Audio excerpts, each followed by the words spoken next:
boobu bu njombe xewee fenn bu ñëwee da lay xool nga koy xool rek te pourtant da daan génn ci mbënd mi fii foo ko gis il est où téléphone nga dégg ne woo na ko Cheikh Tidiane Dièye bi mu demee Parcelles mais génnut kenn gisu ko ci solution génnul gis nga ko. Oui, mais j'ai envie de dire, parce que la dernière fois aussi, j'étais avec un invité qui a dit la même chose, mais j'ai envie de dire, on n'a pas besoin, peut-être de sentir les personnes sur le terrain. Vous faites que mën nañ def plus derrière. Mais amut aujourd'hui, mais nee na loolu amut. C'est-à-dire que man su ma ko gisuloon te gis loxoom directement ou indirectement. su ma gisoon tey ñu déclencher le plan d'organisation des secours su ma gisoon les services d'hygiène sur le terrain su ma gisoon les services du ministère de la santé sur le terrain pour prévenir à toute éventualité ci feebar yi nga xamante ni mën naa jur ndox moom mën na su ma gisoon les sapeurs pompiers sur le terrain là ils amènent des motopompes. Oui, justement loolu laa bëggoon wax ana la brigade nationale des sapeurs pompiers motopompe yi moom ñu ngi ci localité mais ana la brigade nationale des sapeurs pompiers anamu. Ana la direction du service d'hygiène, ana le fonds de solidarité nationale, ana la délégation à la solidarité nationale. Pape Djibril, problème inondation yi tamit est-ce que waruñu poser wu peut-être faire un dialogue sur ça carrément, enfin dialogue wala nuñ ko mën ci tuddee. mais Néné Aïcha bu ñu la dénkee on attend des solutions. Oui, mais mënuñu fee nekk di dialogue man xam nga dialogue bi ñu mujjee woote. dew ma woon dama ne du ma dem yéen la ñu tànn. Prenez des décisions et on appréciera. Est-ce que c'est pas une grande erreur parce que man Pape Djibril à chaque fois ñu woote dialogue bu doon temps Macky temps yeneen ak yeneen à chaque fois l'opposition tout le temps dañ naan du ñu dem. parce que non il y a une partie de l'opposition. Oui, une partie toujours de l'opposition yoo xam ne dañ naan du ñu dem parce que waaw ils vont dire la même chose mais soo demul après est-ce que tu as ton mot à dire. Mais parce que le gouvernement dafay communication lay def fa amul yéene liggéey la preuve. opposition bi demoon ci dialogue boobu ñoom ñoo génnaat ne dañ leen nax non gisaatoo leen. C'est paradoxal. ah ñoom ñoo génnaat parce que xam nga lu tax ne bu ñu la tànnee. oui yow dafa mel ni tey sa kër ñu jox la dépense ne la demal ci waañ wi nga togg nga jël dépense beeg yëpp ba pare ne waa kër gi ñëw leen ñu waxtaanee ci li ma war a togg yow toggal rek kay après ñun ñu apprécier.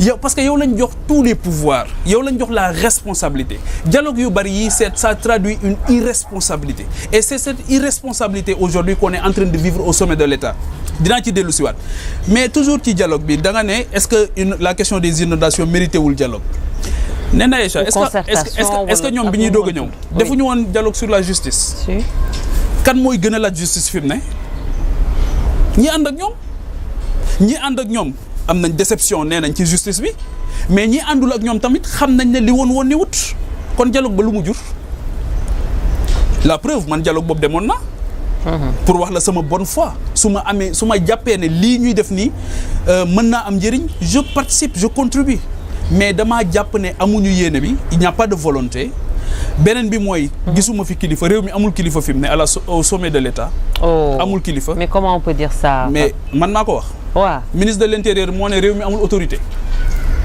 déggoo ko King Fahd premier ministre moom moo ne réew mi problème autorité la am déggoo ko si dégg nañ ko mais naka la ko traduire ak lan la bëgg a wax foofu lan la bëgg a wax ak vous qu'est-ce que vous voulez dire quand vous dites que réew mi wala yow propos moom moo ne réew mi amul autorité d'ailleurs loolu feeñ na ci inondation yi parce que gisuñu leen ci terrain bi donc amul autorité démb am na xale yu dee démb ci waaxu Mauritanie est-ce que gis nga une communication du gouvernement gisuma ko je n'ai vu aucune communication du gouvernement sur la question mais maa ngi koy fàttali barki démb ci benn émission Seydi Hadj kii moo ko doon wax Serigne Fallou Mbacké daf doon wax ne li yées ci kilifa mooy sa njaboot saa bu ñu amee soxla rek seen xel jël la duñ la xalaat mais ñooñu dee démb ci waaxu Mauritanie seeni waajur ñoo ngi toog di déglu état du Sénégal ñi nekk ci mbënd mi ñoo ngi toog di déglu état du Sénégal gisuñu leen loolu la Ousmane wax Ousmane nee na réew mi amul kilifa y a une irresponsabilité mais daf ko motiver nag dane sax parti bi waroon naa xam tey lan mooy la politique diplomatique du Sénégal le premier ministre du Sénégal nee na xamut lan mooy la politique diplomatique du Sénégal moo tax bu xëyee dem Chine kii xëy dem États-Unis bu xëyee dem Turquie kii dem France on ne s'accorde sur absolument rien il n'y a pas de visibilité aujourd'hui par rapport à notre politique diplomatique peut-être à notre politique de défense du pays. D'accord. il n'y a pas de lisibilité parce qu'il y a une irresponsabilité au sommet de l'État. Les Sénégalais li ñu war a xam mooy Ousmane Sonko nee na réew mi amul kilifa ñoom ñi ñu dénk réew mi ñoom nee nañ matuñu li ñu doon. Ok, c'est très simple. Mais alors, pour peut-être nous terminer sur ces inondations, il y a une solution là, nous pour justement lutter contre les inondations. Parce que mon solution, j'ai bien envie de savoir solution. Parce que quand je vois les régimes fidèles et que nous avons en quelque sorte, malgré milliards de et pourtant on en est toujours là, qu'est-ce qu'il faut concrètement? La faiblesse de notre système, c'est une belle question, hein, franchement, question solo là. La faiblesse de nos différents régimes qui se sont succédés, c'est l'évaluation. Mooy xayma dispositif. Problème suivi évaluation. loolu moo tax bi ñu ñëwee keroog indi session extraordinaire ma ne leen session extraordinaire bii ngeen di def assemblée nationale. C'est-à-dire li ma xalaat mooy ñi nekk ci dispositif de lutte contre les inondations. ñoom la ñu waroon a convoquer à l'assemblée nationale. pour déglu leen. ñoom la ñu waroon a convoquer à travers les différentes commissions woo leen déglu leen entendre leen auditionner leen.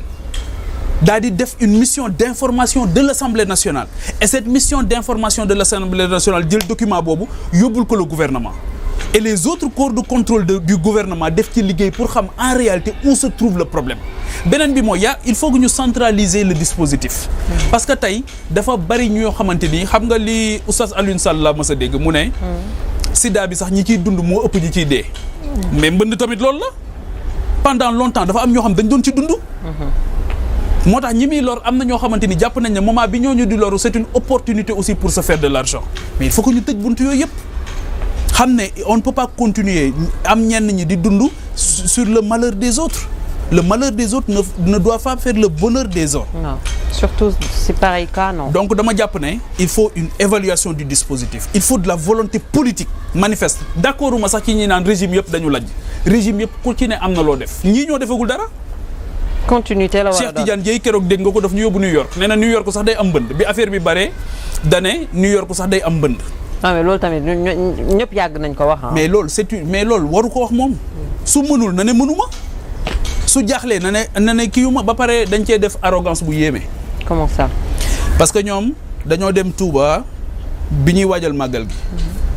le premier ministre daal de nawetu daaw bi du woon sunu nawet. waaye bii sunu nawet la keroog ba mu fa jógee xaw ma ca suba ga ca la taw bu metti tey jii képp ku dëgg Touba boo waxtaanee ak moom mu ne la ñoo ngi bëgg a dee ndax ndox mi. boo demee Kaolack c'est la même chose boo demee Thiès c'est la même chose boo demee aujourd'hui dans la zone nord c'est la même Koumpentoum c'est la même chose. Le problème il est partout et ils sont nulle part. nañu góorgóorlu moi je demande encore une fois. moment bi comme moom du moment dialogue.